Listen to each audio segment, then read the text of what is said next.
नमस्कार, मैं हूं ऐश्वर्या सिंह मुंडेल और आप सभी का स्वागत है हमारे शो ग्रामीण वर्सेस टेक्नोलॉजी में। आज नेशनल साइंस डे के मौके पर हम यहाँ पहुंचे हैं वीआईटी कैंपस में और हमारे साथ मौजूद है जयपुर के टॉप साइंस प्रोफेसर्स और टीचर्स का पैनल। साथ ही हमारे साथ में मौजूद है आज का यूथ, क्योंकि टेक्नोलॉजी की बात यूथ के बगैर तो हो नहीं सकती।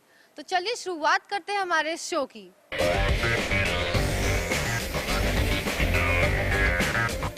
दोस्तों, जैसा आप सभी जानते हैं, खेती ग्रामीण इकोनॉमी की बैकबोन है और ये 70% जनता को सस्टेनेंस भी प्रोवाइड करती है। साइंस एंड टेक्नोलॉजी का इस क्षेत्र में काफ़ी योगदान भी है।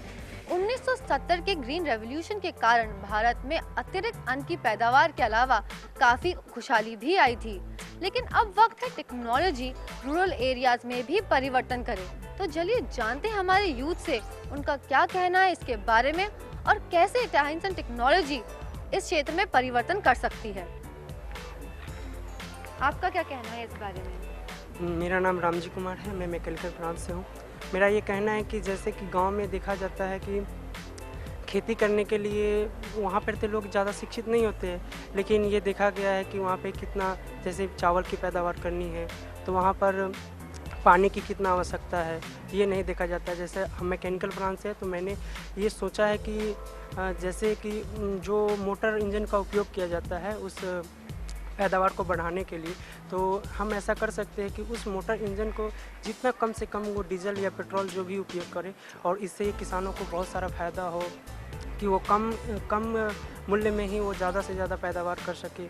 और जहाँ तक की बात रही कि हमारे समाज में ऐसा क्यों हो रहा है कि जैसे आपने बोला कि 1970 में ग्रीन इफेक्ट जो हुआ था और उसके बाद बहुत सारी खुशहाली आई थी, तो आज देखिए कि ऐसा इसलिए हो रहा है, कहीं पर अनावृष्टि जो हो रही है, क्योंकि देखिए मोटर इंजन, बहुत सारी फैक्ट्रियाँ, पोल्यूशन बहुत सारे हो रहे हैं।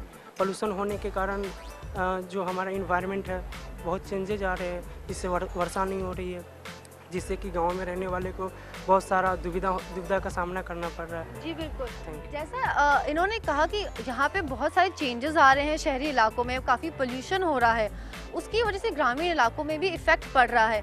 लेकिन ग्रामीण इलाकों के लोगों को इसके बारे में कम इन्फॉर्मेशन है, कम पता है कि ऐसा क्यों हो रहा है। तो हम क्या कर सकते हैं कि उन लोगों को इस बारे में बताएं कि उनमें ये चेंजेस क्यों आ रहे हैं और फिर क्या कर सकते हैं कि वो इस राह पे चले कि टेक्नोलॉजी उनको हेल्प करे।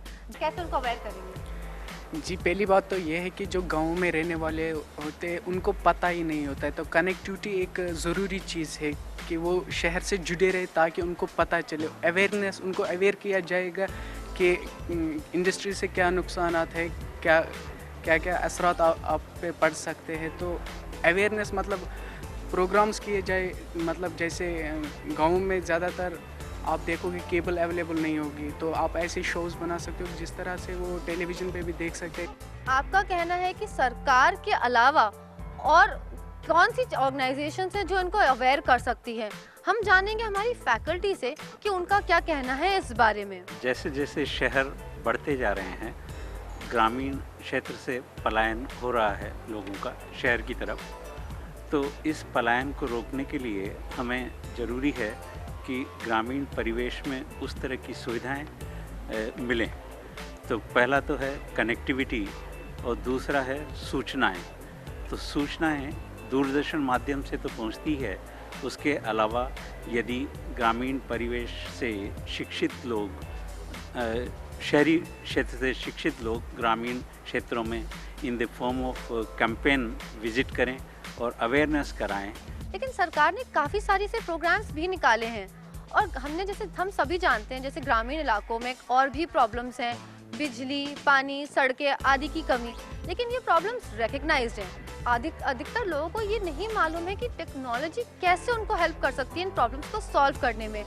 अब हम जानेंगे डॉक्टर प्रोफेसर एम राय सिंघानिया से, जो यहाँ के वाइस चेयरपर्सन है, कि वो उनका क्या कहना है इस बारे में कि सरकार के अलावा और कैंपेन्स के अलावा और क्या किया जा सकता है।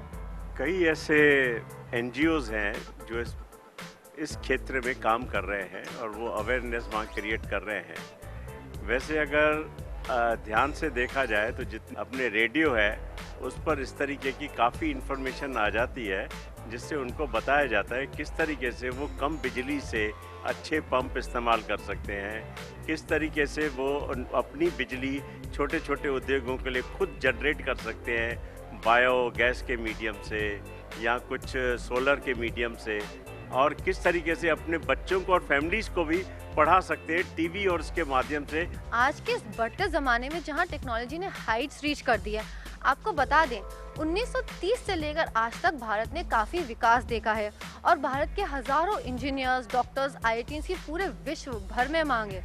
लेकिन आज भी भारत डेवलपिंग कंट्रीज़ में क्यों गिना जाता है, इसका क्या कारण है, हम जानेंगे हमारे आज के युवा वर्ग से। जी, मेरा नाम मोहनलाल मीणा है।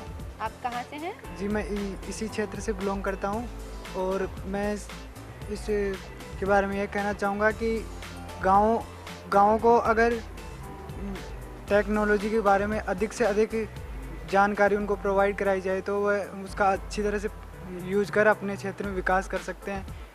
इनका कहना है कि टेक्नोलॉजी के बारे में उनको अवेयर करें, लेकिन यहाँ पे बहुत सारे लोग हैं जिनको बेसिक एजुकेशन नहीं है।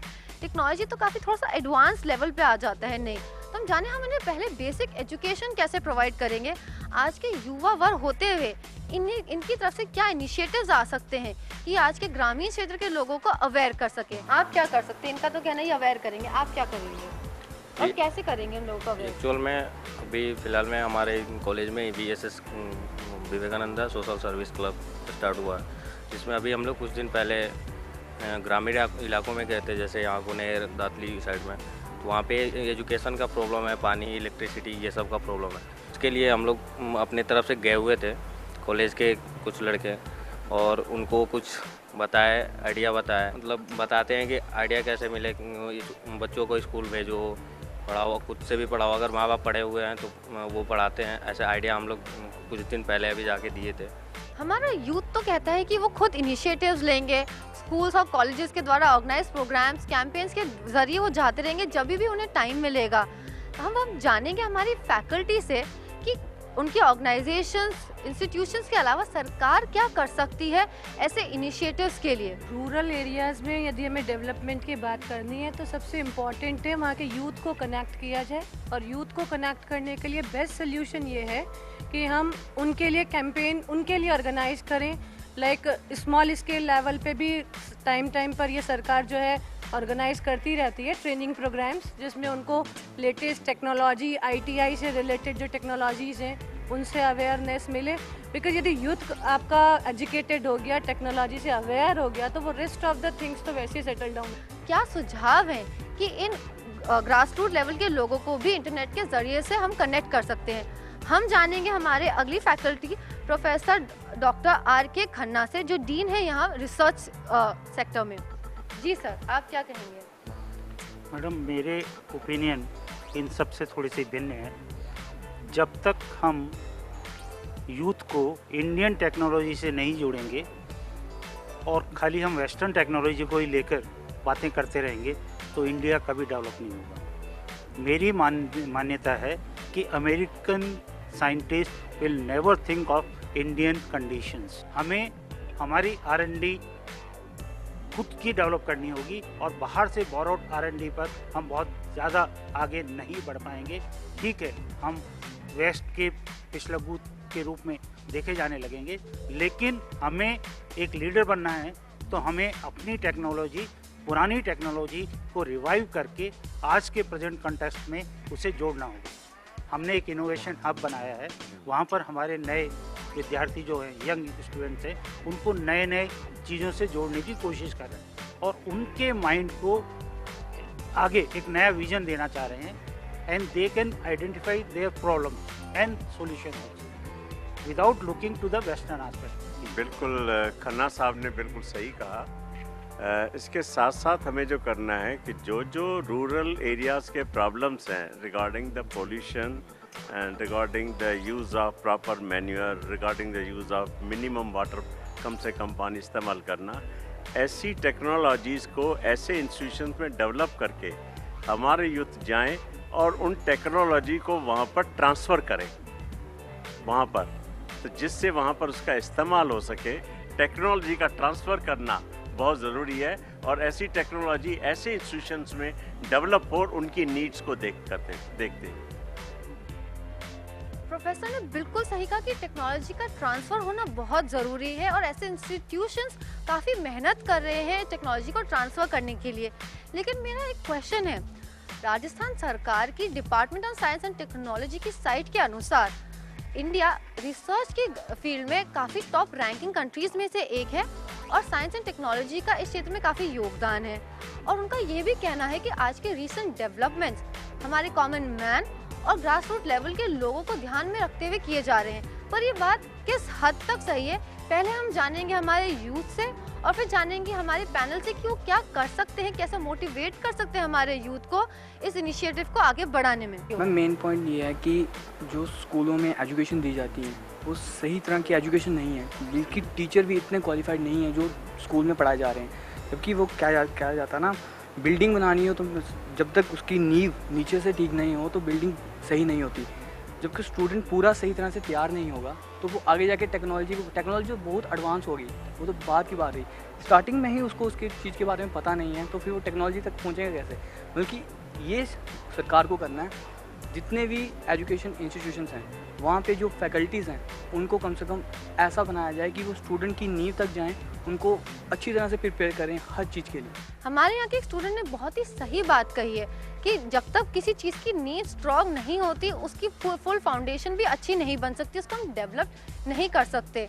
इस बात पे हम लेंगे एक छोटा सा ब्रेक, लेकिन हम जल्दी लौटेंगे हमारे प्रोग्राम ग्रामीण वर्सेस टेक्नोलॉजी में, जिसमें हम बात करेंगे ई पंचायत की।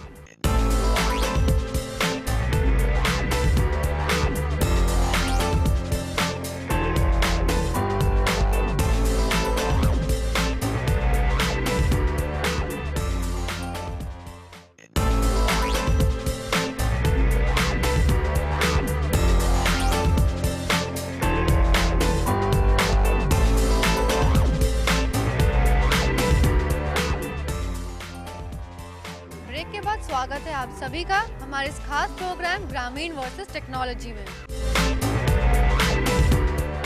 अब हम बात करने जा रहे हैं ई पंचायत की। दोस्तों आपको बता दें, ई पंचायत एक नेशनली कंप्यूटराइज्ड सिस्टम है जहां ट्रेजरीज फंड्स के लेन देन को मॉनिटर करते हैं।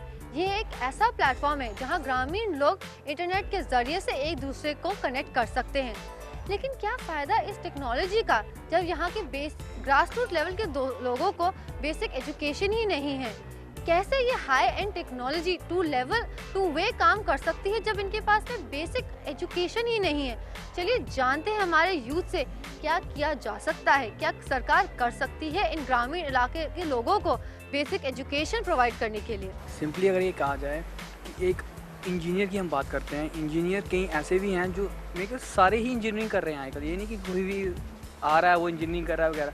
लेकिन अच्छा इंजीनियर कहने की बात ये है कि सिंपली मैं कहा जाए कि कोई भी बुक्स पढ़ कर मैं कहूँगा कि मैंने कार चलानी है, और मैं बुक्स पढ़ के वो बुक पढ़ रहा हूँ मुझे कि कार चलानी किस तरह से चलानी है, कैसे करना है, कैसे गियर करना है, कैसे नहीं, सब मैं पढ़ रहा हूँ। बल्कि अगर मैं उसको प्रैक्टिकली कार नहीं चलाऊँगा तो वो मेरे से कार नहीं चल पाएगी। और मैं बुक पढ़ के ही कार चलाऊँगा तो वो नहीं चल पाएगी। अगर मैं कार चलाऊँगा, मैं सीखूँगा कि कैसे इसको गियर चलता है, कैसे इसको हैंडल लेना, कैसे नहीं, वो चलूँगा। मीन्स की बेसिक नॉलेज की बात आपने जैसे की, प्रैक्टिकली हम चीज़ को नहीं करेंगे तो वो चीज़ नहीं हो पाएगी। पढ़ने में तो सब पढ़ लेते हैं, लेकिन बस उसको प्रैक्टिकली करना ये ज़रूरी है। ठीक है, प्रैक्टिकली तो हम इसको ज़रूर कर सकते हैं, लेकिन हम ग्रामीण इलाकों में जाके ये इन्फॉर्मेशन पहुंचाएंगे कैसे कि टेक्नोलॉजी एक ऐसी चीज़ नहीं है जिससे हम डरें, बल्कि उसका इस्तेमाल करें, क्योंकि उसका लाभ हमें ही उठाना है।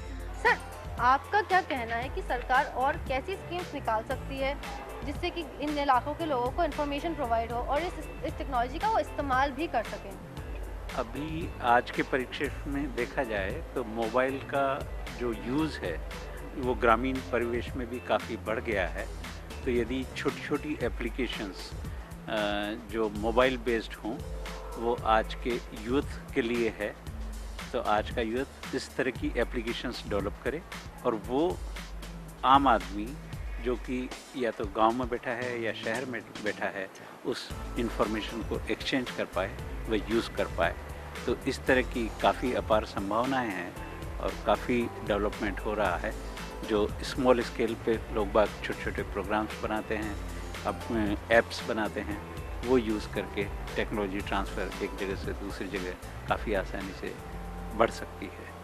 लेकिन सर ऐप्स भी काफ़ी हाई एंड टेक्नोलॉजी वाले फ़ोन्स में यूज़ होती है, तो हम जो ग्रामीण इलाकों के लोग हैं जो बहुत ही बेसिक मोबाइल फ़ोन्स यूज़ करते हैं या कईयों के पास तो मोबाइल फ़ोन्स भी नहीं है, वो क्या कर सकते हैं? उन तक आप ये इन्फॉर्मेशन कैसे पहुंचा सकते हैं?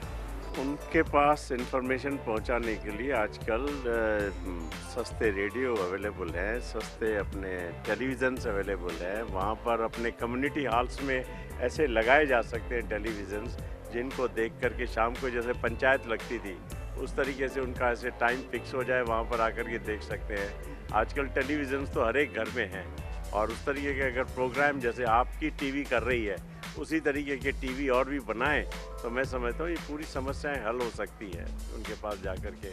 और दूसरा तरीका जो मैंने बताया कि हमारे जैसे इंस्टीट्यूशंस जो है जहाँ पर काफ़ी अच्छे यूथ हैं उनको भी हम वहाँ पर भेज करके हमने किया है अभी ऐसी कोशिश।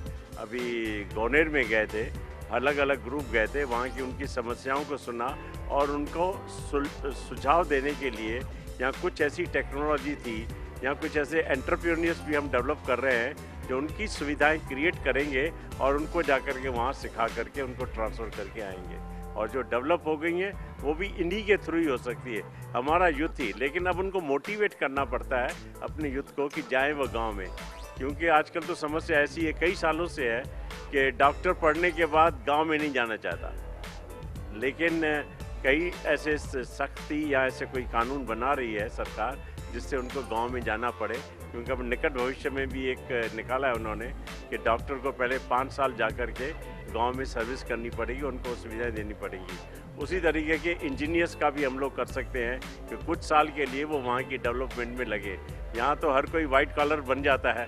मेरे पास एक और क्वेश्चन है जो उन्होंने कहा उसी से रिलेटेड कि इसका बेसिक रीज़न ये है कि शहरी इलाकों और ग्रामीण इलाकों में एक जो बहुत बड़ा गैप हम देखते हैं वो है एजुकेशन गैप। हम कैसे इस एजुकेशन गैप को कम कर सकते हैं, हम जानेंगे हमारे स्टूडेंट से। आप बताएं हमें कैसे आप ये एजुकेशन गैप कम करने में मदद कर सकते हैं? जो है वो हाइब्रिड होनी चाहिए, अच्छी क्रॉप्स का यूजेस बताना चाहिए। जैसे कि अभी बहुत सारी क्रॉप्स आती है जो हाइब्रिड करते हैं और जिसको यूज़ करने के लिए प्लांट में करा जाता है। और मगर ये ग्रामर लोग को नहीं मालूम है जी। आप उनको जाके एक अवेयरनेस दें, उनको बोले कि आप ऐसे क्रॉप्स यूज़ करें जिसकी प्रोडक्शन हाई हो। तो आप ये स्टूडेंट को जाकर समझाएं कि कैसे एग्रीकल्चर करना चाहिए और कैसे और कौन से टाइम पे कौन से प्लांट यूज़ करो, कौन से क्या प्रोडक्शन करो, वो सब अवेयरनेस सब ग्रामीण लोगों से समझा सकते हैं जिससे वो नॉलेज गेन कर सके। और ये और कहना है कि क्योंकि ज़्यादातर लोग एग्रीकल्चर में हैं तो उनको एग्रीकल्चर बेस्ड इन्फॉर्मेशन हम दें तो बेहतर रहेगा। आपका क्या कहना है, एग्रीकल्चर के अलावा आप उनको कैसे अवेयरनेस प्रोवाइड कर सकते हैं? कैसे ये एजुकेशन गैप जो बहुत ही ज़्यादा वास्ट है उसको ब्रिज करेंगे आप? देखिए, सबसे पहले तो हमारा जो मेन फोकस रहता है, हम नए नए सॉल्यूशंस खोजने की कोशिश करते हैं ये पुरानी चीज़ों के लिए। बहुत सी ऐसी चीज़ें हैं जिनके सॉल्यूशंस हमें पहले से पता है लेकिन वो आज भी इम्प्लीमेंट नहीं होती। जैसे कि एजुकेशन की बात की हमने, ये सही बात है कि हम हर गांव में जाना, हर गांव में जाके लोगों को सिखाना पॉसिबल नहीं है, लेकिन हम ये कर सकते हैं। जैसे एक रीजन है, उसके गाँव में कुछ लोग रहते हैं तो उसमें कुछ लोग तो कम से कम पढ़े लिखे होंगे ही। ऐसा नहीं हो सकता कि गाँव में हर कोई एकदम नीलबटा सन्नाटा वाली कंडीशन में होगा, थोड़ी बहुत एजुकेशन लेवल तो होगी।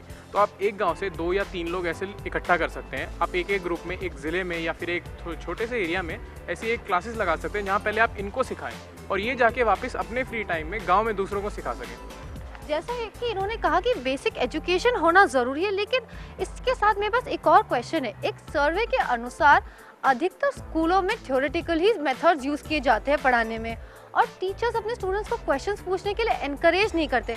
हम जानेंगे हमारी फैकल्टी से कि किस हद तक सही है। इट इज़ एब्सोल्युटली ट्रू कि in our present scenario we are just हम सिर्फ जो फोकस कर रहे हैं वो थियोरेटिकल एजुकेशन पे कर रहे हैं, प्रैक्टिकल एजुकेशन नहीं है। थियोरेटिकली बच्चे को हम बुक्स पे बुक्स वो नॉलेज गेन किया जा रहा है, बट स्टिल यदि उससे आज मैकेनिकल इंजीनियर से एक छोटा सा मोटर रिपेयर करने को दे दिया जाए वो नहीं कर सकता। This is the basic problem और उसका रूट कॉज भी हमारा एजुकेशन सिस्टम ही है। बिकॉज हर बच्चे को सिर्फ ये है कि हम डिग्री लेकर पास आउट होकर निकल जाएं। टीचर्स फोकस नहीं करते हैं इस चीज़ पे और टीचर्स नहीं करते, टीचर्स स्टूडेंट को मोटिवेट नहीं करते हैं। तो स्टूडेंट उसी रॉन्ग पाथ पे ही मूव करते हैं कि जस्ट कि they want to get the degree and pass out their course. तो मैम एज अ टीचर आप क्या कहना चाहते हैं और आपके फेलो टीचर्स हैं वो क्यों क्या कर सकते हैं कि वो अपने टीचर्स अपने बच्चों को एनकरेज करें कि आप क्वेश्चंस पूछें, क्योंकि अधिकतर बच्चे डरते हैं क्वेश्चंस पूछने नहीं, ऐसा नहीं है। यदि बच्चा खुद पढ़कर आते हैं then they have the confidence, वो उनसे पूछते हैं।